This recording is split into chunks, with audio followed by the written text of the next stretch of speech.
بسم اللہ الرحمن الرحیم۔ السلام علیکم ورحمۃ اللہ وبرکاتہ۔ بددعا کیسے تباہ کرتی ہے ایک دل دہلا دینے والی آپ بیتی۔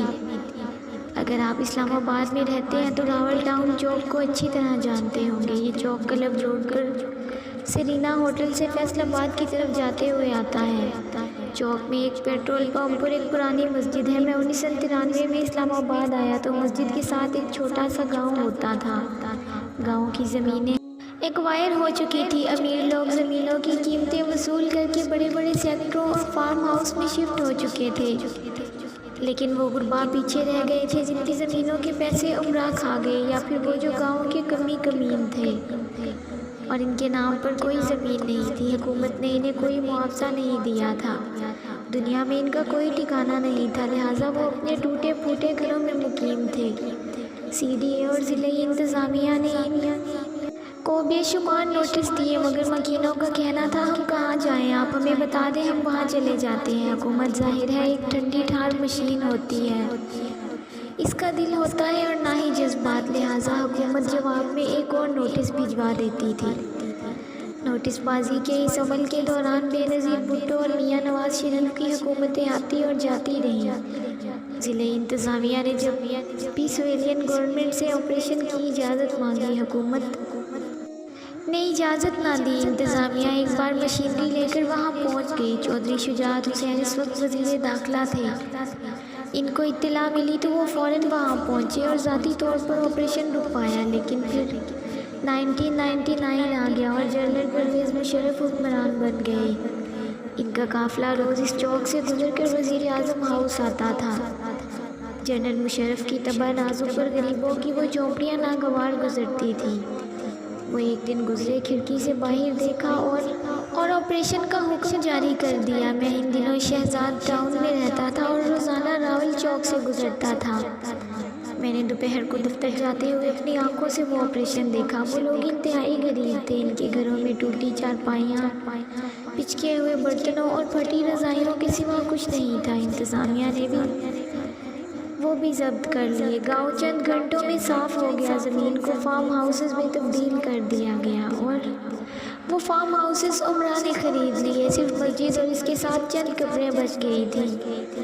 وہ قبریں بھی اب کم ہوتی چلی جا رہی ہیں۔ یہ کہانی یہاں پر ختم ہو گئی۔ 2007 میں اس کہانی کا ایک نیا پہلو میرے سامنے آیا۔ ملک میں اس وقت جنرل پرویز مشرف کے خلاف تحریک چل رہی تھی۔ ایک روز ایک صاحب ویل چیئر پر میرے پاس تشریف لائے۔ وہ ٹانگوں سے معذور تھے اور چہرے سے بیمار دکھائی دیتے تھے۔ میں انہیں بڑی مشکل سے گھر کے اندر لا سکا۔ وہ مجھے اپنی کہانی سنانا چاہتے تھے۔ ان کا کہنا تھا راول چوک کا وہ آپریشن انہوں نے کیا تھا، وہ اسے لیڈ کر رہے تھے۔ میں خاموشی سے ان کی داستان سنتا رہا۔ ان کا کہنا تھا ان کے 3 بچے تھے، 2 لڑکے اور 1 لڑکی، شادی پسند کی تھی۔ وہ CSP آفیسر تھے، کیریئر بہت برائٹ تھا، سینئر، ان کی کارکردگی سے بہت مطمئن تھے۔ ان کا اپنا خیال بھی تھا وہ بہت اوپر تک جائیں گے۔ وہ ریٹ آف دی گورنمنٹ کے بہت بڑے حامی تھے۔ وہ سمجھتے تھے قانون پر 100% عمل ہونا چاہیے اور جو شخص قانون کے راستے میں حائل ہو، ریاست کو اس کے اوپر بلڈوزر چلا دینا چاہیے۔ چنانچہ جنرل مشرف نے جب راول چوک کے مکانات گرانے کا حکم دیا تو یہ ذمہ داری انہیں سونپی گئی۔ یہ فورس لے کر وہاں پہنچے اور گھر گرانا شروع کر دیے۔ لوگ مزاحم ہوئے، پولیس نے ڈنڈے برسائے، لوگوں کو گرفتار بھی کیا اور ایک آدھ موقع پر ہوائی فائرنگ بھی کرنا پڑی۔ بہرحال قصہ مختصر، آپریشن مکمل ہو گیا اور انتظامیہ نے ملبہ اٹھانا شروع کر دیا۔ وہ رکے اور پھر بولے، آپریشن کے بعد اینٹوں کے ایک ڈھیر پر درمیانی عمر کی ایک خاتون بیٹھی تھی۔ وہ ملبے سے نہیں اٹھ رہی تھی۔ اس کا صرف ایک ہی مطالبہ تھا، وہ کہہ رہی تھی کہ وہ بس ایک بار آپریشن کرنے والے صاحب سے ملنا چاہتی ہے۔ انتظامیہ عموماً ایسے مواقع پر خواتین سے زبردستی نہیں کرتی، چنانچہ اہلکاروں نے انہیں بتایا اور وہ خاتون کے پاس چلے گئے۔ خاتون نے ان کی طرف دیکھا اور کہا، صاحب یہ آپریشن آپ نے کیا؟ میں نے جواب دیا، ہاں۔ اس نے میلی کچیلی جھولی پھیلائی، ڈبڈباتی آنکھوں سے آسمان کی طرف دیکھا اور سسکتے ہوئے بولی، یا پروردگار، اس شخص نے میرے اور میرے بچوں کے سر سے چھت چھینی ہے، یا اللہ اسے اور اس کے بچوں کو برباد کر دے۔ میں اس وقت جوان تھا، میں نے منہ دوسری طرف پھیر لیا۔ اس خاتون نے اس کے بعد کہا، یا اللہ ہم سے ہمارے گھر چھیننے والے تمام لوگوں کو برباد کر دے۔ اس نے اس کے بعد اپنی پوٹلی اٹھائی، اپنے بچے ساتھ لیے اور چلی گئی۔ وہ رکا، اس نے اپنے آنسو پوچھے اور بولا، جاوید صاحب آپ یقین کریں وہ دن ہے اور آج کا دن ہے، میں بحرانوں سے نکل نہیں سکا۔ میں اس پوٹلی والی کی بد دعا کا نشانہ بن گیا۔ میرا ایکسیڈنٹ ہوا، میری بیوی اور میری بچی گزر گئی، میری ٹانگیں کٹ گئی، میرے دونوں بیٹے ایک ایک کر کے بیمار ہوئے۔ میں نے اپنی ساری جمع پونجی ان کے علاج پر لگا دی، لیکن وہ بھی فوت ہو گئے۔ مجھے سسرال سے گھر ملا تھا، وہ بک گیا۔ میں نے اپنا گھر بنایا تھا، وہ زلزلے میں گر گیا۔ محکمے نے میرے اوپر الزام لگایا، میری انکوائری شروع ہوئی، میں ڈسمس ہوا اور بے گناہی کے باوجود آج تک بحال نہیں ہو سکا۔ میں مقدمے پر مقدمہ بھگت رہا ہوں۔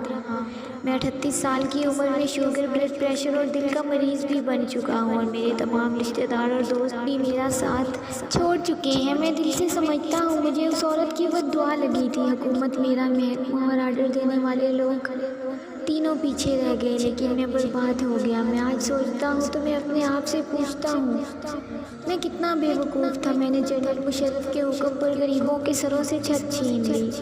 وہ رکا اور پھر بولا، آپ کو میری باتیں عجیب لگیں گی، لیکن میں نے تحقیق کی ہے، اس آپریشن کا حکم دینے والا ہر شخص بشمول پرویز مشرف کے میری طرح ذلیل ہو رہا ہے۔ ان میں سے آج کوئی شخص اپنے گھر میں آباد نہیں، وہ سب اولاد اور بیویوں کے بغیر عبرتناک اور بیمار زندگی گزار رہے ہیں۔ یہاں تک کہ اس وقت کے چیئرمین CDA کی ساری پراپرٹی بھی بک گئی اور اس کی اولاد بھی دربدر ہو گئی۔ وہ بھی عبرت کا نشان بن کر آخری سانسیں لے رہا ہے۔ ہم سب کو اس عورت کی آنکھ آ گئی۔ میرا تجربہ اور میرا ذاتی مشاہدہ ہے، دنیا کا ہر وہ شخص جو کسی کے سر سے چھت اور اس کا روزگار چھینتا ہے، یا پھر کسی معزز شخص کو بے عزت کرنے کی کوشش کرتا ہے، یا اللہ کی مخلوق اور اس کے بندوں پر زندگی تنگ کرتا ہے، اللہ تعالیٰ اسے سب کچھ چھین کر نشان عبرت بنا دیتے ہیں، اور وہ شخص اس کے بعد روز مرتا اور روز جیتا ہے، مگر اس کی سزا ختم نہیں ہوتی۔